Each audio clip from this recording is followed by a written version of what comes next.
두 번째, 잠언. 잠언은 우리가 일상생활에서 만나게 되는 삶에 대한 여러 가지 교훈을 다루고 있는 말씀입니다. 그 내용은 지혜로움과 미련함, 겸손함과 교만함, 선인과 악인, 부지런함과 게으름, 부와 가난, 인간관계, 사랑과 정욕, 화목과 다툼, 삶과 죽음 등에 대한 교훈적인 말씀입니다. 잠언에서는 솔로몬의 지혜를 엿볼 수 있으며 지혜를 의인화시켜 표현하였습니다. 1. 잠언의 목적. 잠언은 지혜와 훈계를 알게 하고 명철의 말씀을 분별하게 하며 의와 공평과 정직을 얻게 하고 미련한 자들에게 슬기를 주며 젊은이에게 지식과 신중함을 주기 위한 것입니다. 하나님을 경외하는 것이 지식의 시작이나 어리석은 자들은 지혜와 훈계를 멸시합니다. 2. 젊은이에게 주는 잠언. 부모가 자녀에게 권면하는 형식으로 기록되었는데 지혜의 중요성을 강조하고 있습니다. 범사에 하나님을 인정하라. 자녀들아, 내 법을 잊지 말고 내 계명을 내 마음에 간직하여라. 그러면 내가 장수하고 평강을 누리게 될 것이다. 인애와 진리를 버리지 말고 그것들을 내 마음속 깊이 새겨두어라. 그러면 내가 하나님과 사람 앞에서 은총을 입고 귀중히 여김을 받을 것이다. 너의 마음을 다하여 하나님을 신뢰하고 너 자신의 명철을 의지하지 마라. 너는 모든 일에서 하나님을 인정하라. 그러면 하나님께서 내 길을 평탄케 하실 것이다. 스스로 지혜로운 채 하지 말고 하나님을 경외하며 악에서 떠나라. 그러면 그것이 내 몸의 양약이 되고 내 뼈를 윤택하게 할 것이다. 내 재물과 내 모든 소산물의 첫 열매를 들여 하나님을 공경하여라. 그러면 내 창고가 가득 차고 내 포도주통에 포도주가 넘칠 것이다.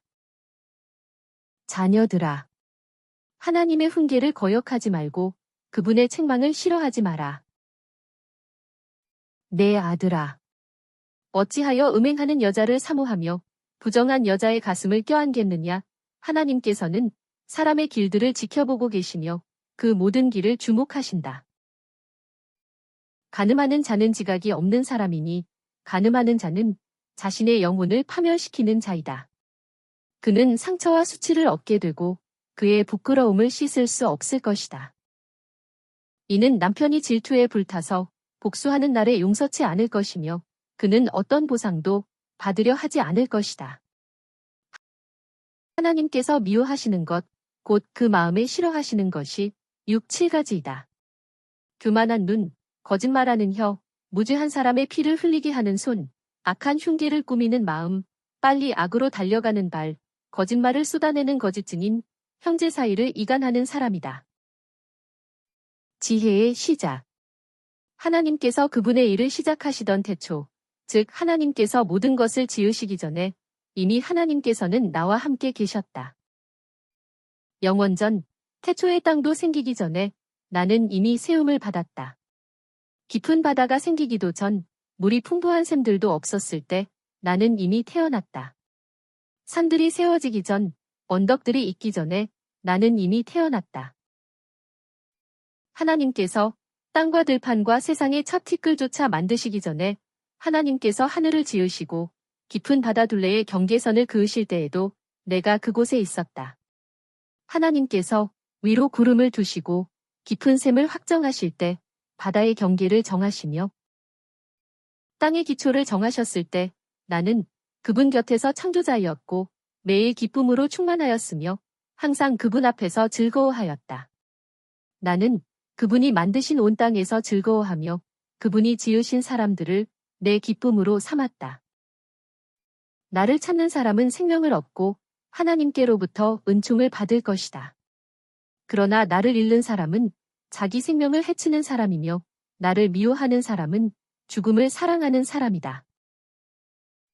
하나님을 경외하는 것이 지혜의 시작이요 거룩하신 분을 아는 것이 명철의 시작이다. 3. 솔로몬의 잠언. 대부분이 한 구절로 이루어진 375개의 금언입니다. 하나님께서 의로운 사람은 줄이지 않게 하시나 악인의 탐욕은 물리치신다. 하나님의 도가 정직한 사람에게는 견고한 성이 되지만 악을 행하는 사람에게는 멸망이 된다. 속이는 저울은 하나님께서 미워하셔도 공정한 저울추는 하나님께서 기뻐하신다. 바른 길을 걷는 사람은 하나님을 경외하지만 그릇된 길을 걷는 사람은 하나님을 경멸한다. 지혜로운 사람은 하나님을 두려워하여 악에서 떠나지만 미련한 사람은 건방져서 멋대로 행동한다. 가난한 사람을 학대하는 것은 그를 지으신 하나님을 멸시하는 것이지만 궁핍한 사람에게 호의를 베푸는 것은 그를 지으신 하나님을 공경하는 것이다. 악한 사람의 제사는 하나님께서 역겨워하시지만 정직한 사람의 기도는 하나님께서 기뻐하신다. 죽음과 멸망도 하나님 앞에서 환히 드러나거늘 하물며 하나님께서 사람의 마음을 어찌 모르시겠는가? 하나님께서는 모든 것을 그분의 목적에 알맞게 만드셨으니 심지어 악인도 재앙의 날을 위해 만드셨다. 사람의 행실이 하나님을 기쁘시게 하면 그의 원수라도 그와 화목하게 하신다. 사람이 마음으로 자기 길을 계획하지만 그 걸음을 인도하시는 분은 하나님이시다. 사람이 제비뽑기를 하지만 모든 결정은 하나님께서 하신다. 도가니는 은을, 용광로는 금을 단련하지만 하나님께서는 사람의 마음을 연단하신다. 아내를 얻은 사람은 행복을 찾은 사람이요 하나님으로부터 은총을 받은 사람이다. 집과 재산은 부모에게서 상속되지만 슬기로운 아내는 하나님께서 주신다. 사람의 마음에 많은 계획이 있어도 결국 성취되는 것은 오직 하나님의 뜻이다. 내가 악을 갚겠다 라고 말하지 말고 하나님을 기다리면 그분이 너를 구원하신다. 경솔하게 이것을 하나님께 드리겠다 라고 성급하게 서원하면 나중에 후회할 수 있다. 하나님께서는 사람들이 정의와 공평을 행하는 것을 제사를 드리는 일보다 더 기뻐하신다. 즉, 정직한 삶이 따르지 않는 형식적인 예배 행위는 무가치함을 강조하고 있습니다. 가난한 자를 힘없다고 탈취하지 말고 궁핍한 자를 성문에서 억압하지 마라. 이는 하나님께서 그들의 소송을 변호하시며 그들을 노략질하는 자들을 벌하실 것이기 때문이다. 내 마음으로 죄인들을 부러워하지 말고 항상 하나님을 경외하여라.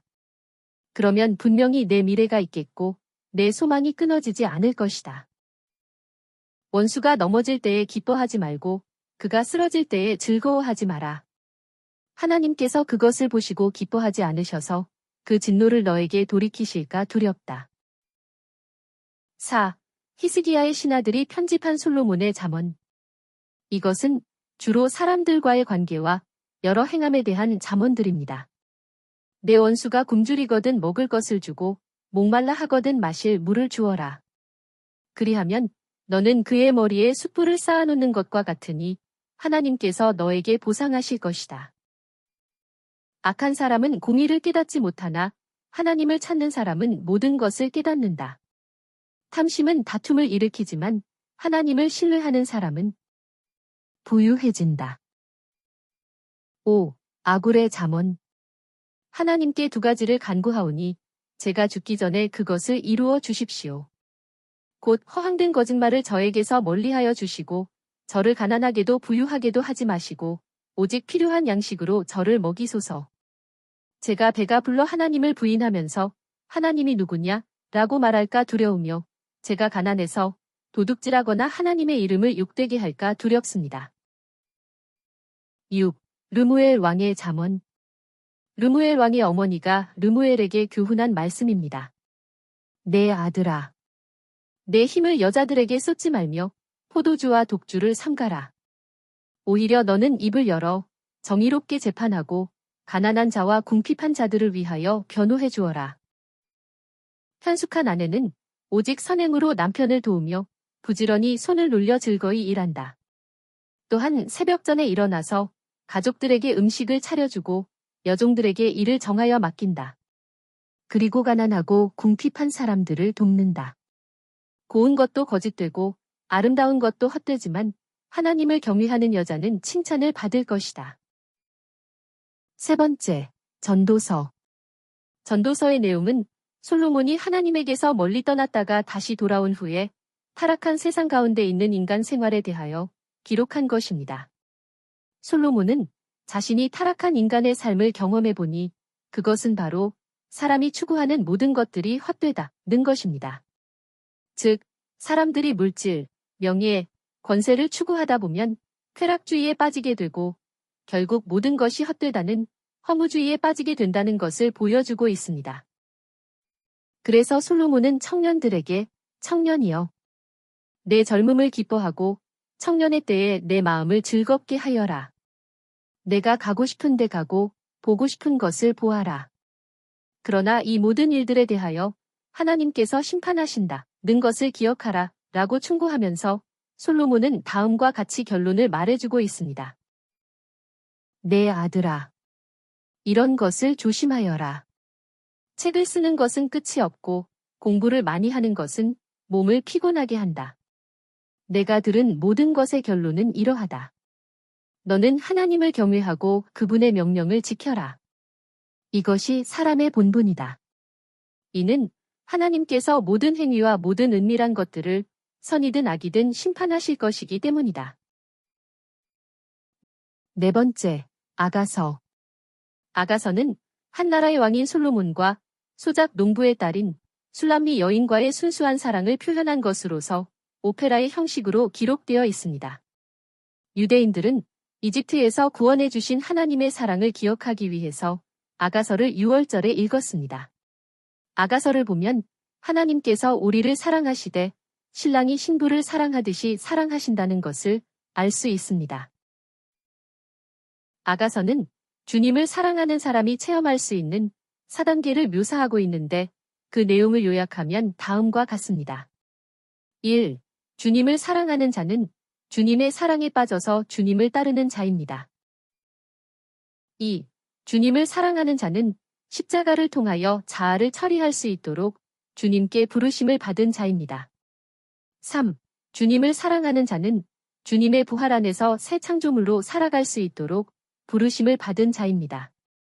4. 주님을 사랑하는 자는 주님의 부활을 체험한 후에 지성소 안에서 살아갈 수 있도록 부르심을 받은 자입니다. 우리는 아가서에서 십자가, 자아, 부활, 새 창조물, 지성소라는 단어를 찾아볼 수 없지만 주님을 사랑하는 자가 체험할 수 있는 4단계가 다양한 상징들을 통해 계시되어 있다는 것을 볼 수 있어야 합니다. 아가서에 대해서는 나중에 별도로 올리겠습니다.